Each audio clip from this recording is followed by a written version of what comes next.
The Astroworld Tragedy, the chain of events that led to the loss of 10 lives. On November 5th, 2021, one of the most tragic events in the history of live music festivals occurred in Houston, Texas. A celebration of music and culture quickly turned into a nightmare, leaving 10 people dead and hundreds injured in a crush of bodies at Travis Scott's Astroworld Festival. As the aftermath unfolds, questions of accountability, safety, and the role of social media in modern events have dominated public discourse. In this video, we will break down the events of that day, examine the current state of the investigations and legal battles, and reflect on how this tragedy has impacted the music industry and future live events. To understand the significance of the Astroworld Tragedy, we first need to look at the festival itself and the culture surrounding it. Astroworld was not another music festival. It was Travis Scott's brainchild, a highly anticipated event named after his own 2018 album. It was set in his hometown of Houston, Texas, and is expected. The festival attracted huge crowds. Known for his energetic performances, Scott had cultivated a massive following among young fans, many of whom saw the festival as an opportunity to experience his music and persona in a live setting. However, Astroworld 2021 would be the first live concert since the pandemic began, and the world was eager to return to normal. As the ticket sales surged, the festival grew both in scale and anticipation, with over 50,000 people flocking to the event's grounds at the NRG Park. But beneath the flashy marketing and excitement, red flags began to appear. Reports surfaced that the venue's capacity was being pushed to the limit, and that crowd control measures appeared to be underdeveloped for an event of that magnitude. On the day of the festival, things started to spiral quickly out of control. As the gates opened, the crowd surged towards the stage. Thousands of fans packed into the dense crowd just to catch a glimpse of their idol. The early part of the festival was chaotic, but it was Scott's headlining performance later in the evening that would forever change the narrative. At around 9 p.m., Travis Scott took to the stage. As he performed, the crowd, fueled by adrenaline and anticipation, began to push forward. The movement quickly turned into a dangerous crush, with people being squeezed into the front of the stage with no way to escape. At first, the situation seemed chaotic but manageable, but as the concert progressed, the crowd grew more unruly, and reports of people struggling to breathe began to emerge. Several concertgoers began to collapse in the mosh pit, overwhelmed by the pressure of the crowd. Amidst the chaos, emergency responders were overwhelmed. In the moments leading up to the tragic events, it became clear that something was wrong. As the crowd continued to surge, at least 10 people lost their lives, with many others left injured. The crush of bodies, combined with limited access to emergency exits, made it nearly impossible for medical teams to reach the injured on time. Crowd control measures were inadequate at best. But even as the scene escalated, many fans and workers claimed that Travis Scott was unaware of the scale of the tragedy unfolding around him.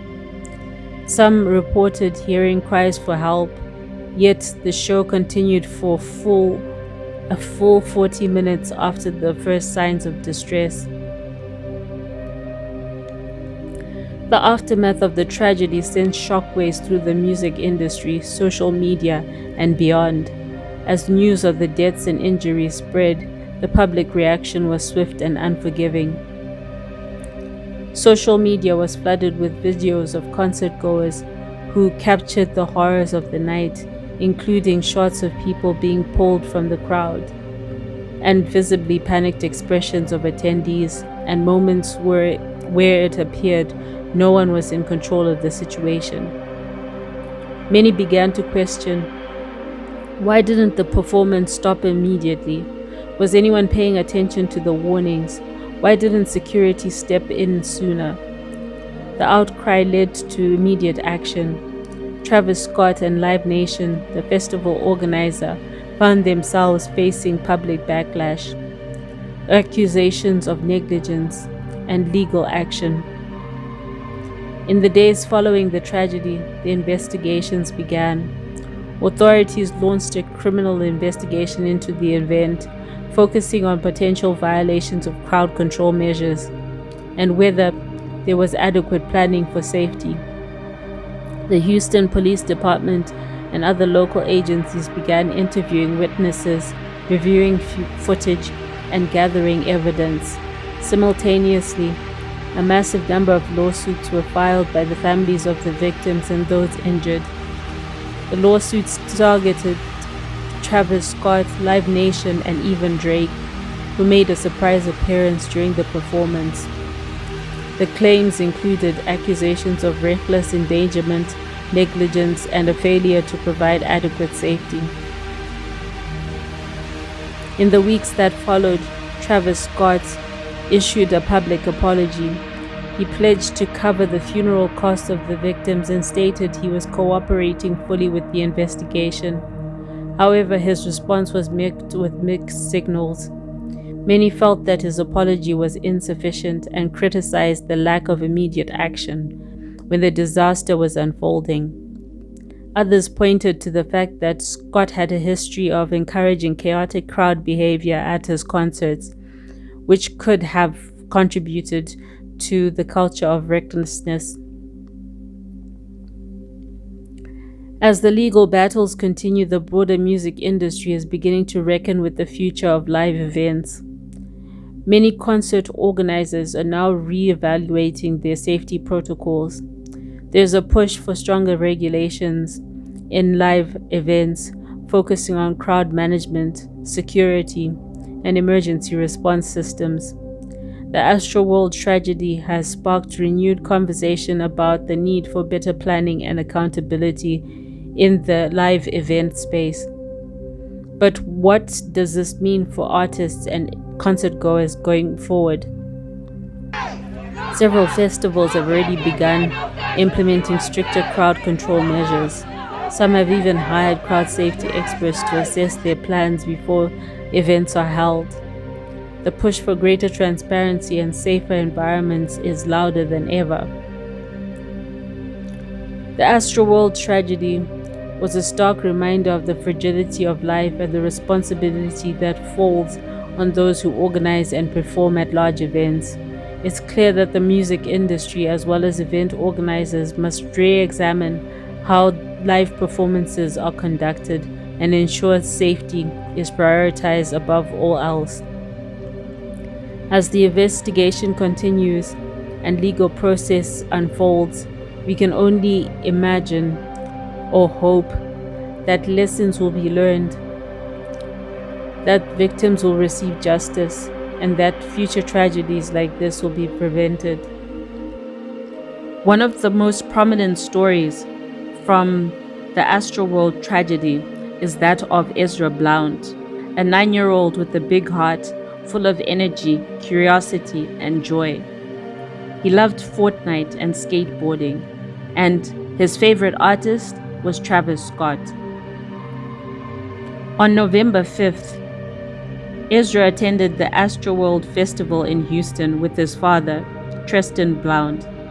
Tristan hoisted Ezra on his shoulders to give him a better view of the show. But as the crowd surged forward during Travis Scott's performance, chaos erupted. The pressure from thousands of fans pushing forward onto the stage caused a deadly crowd crush. People couldn't breathe. Some collapsed, others screamed for help, but the festival kept on going. Ezra was crushed in the crowd, and his father lost consciousness. When Tristan woke up hours later in the hospital, Ezra was gone. Ezra was found trampled and critically injured. He suffered brain trauma, organ damage, and was placed in a medically induced coma. For over a week, his family hoped and prayed, but on November 14, Ezra Blount passed away. Ezra was the youngest of 10 people who died on that night. Hundreds more were injured. The tragedy sparked outrage and legal action.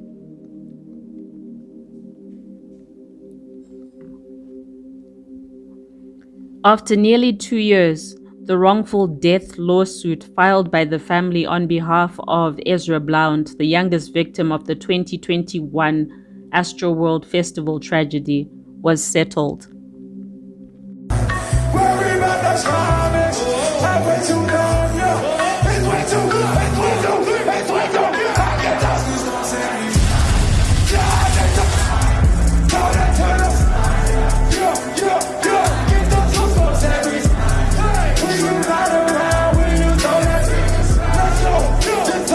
I just want to send out prayers to the ones that was lost last night. We're actually working right now to identify the families so we can help assist them through this tough time. You know, my fans really mean the world to me, and I always just really want to leave them with a positive experience. And anytime I can make out, anything that's going on, I stop the show and, help them get the help they need, I could just never imagine the severity of the situation. We've been working closely with everyone to just try to get to the bottom of this. The City of Houston, HPD, Fire Department, everyone to help us figure this out. So if you have any information, please just contact your local authorities. Everybody continue to just keep your prayers. I mean, I'm honestly just devastated.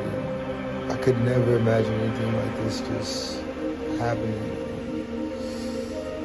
I'm gonna do everything I can to keep you guys updated and just keep you guys informed of what's going on.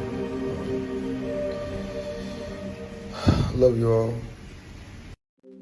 Other victims of the Travis Scott's Astroworld tragedy were Axel Acosta, 21, from California, who attended the festival with a friend; Brianna Rodriguez, who was 16, a high school student from Dallas; John Hilgert, 14, a freshman from Memorial High School; Danish Baig, a 27-year-old from North Carolina; Madison Dubisky, 23, from Houston, Texas; Rudy Pena, from Laredo, Texas. Brianna Rodriguez, mentioned earlier, was victim number 2. Jacob Juranek, 20, from Illinois; Franco Patina, a student from the University of Dayton; and Samuel McCauley, a 22-year-old student from Dallas, Texas. The tragedy left a lasting impact on the families of the victims, the people who were injured, and the broader community. In addition to the 10 confirmed dead, over 300 were injured, some critically, due to the crowd surge. Houston's public officials, Travis Scott, and Live Nation have all been scrutinized with lawsuits filed against them for negligence and failure to prevent the crowd disaster. In the wake of the tragedy, Travis Scott offered his condolences and pledged to help the families of the victims. But his response was met with both support and criticism. Legal and public safety issues are still being addressed, and the case continues to develop. I'm that artist too. Like, you know, anytime you can hear something like that, you want to stop the show. You want to make sure, you know, fans get the proper attention they need, you know. And anytime I could see anything like that, I did, you know. I just didn't hear that. You know, I got music, I got my in-ears, but I just didn't hear that. And I just really just go off the, you know, the fans' energy as a collective, you know, call and response. I'm the face of the festival, you know, I'm an artist, you know. So yeah, you know, the media is, you know, they want to, you know, put it on me. But at the end of the day, it's like, I think it's more so about stepping up to figure out what the problem is. And I could take that.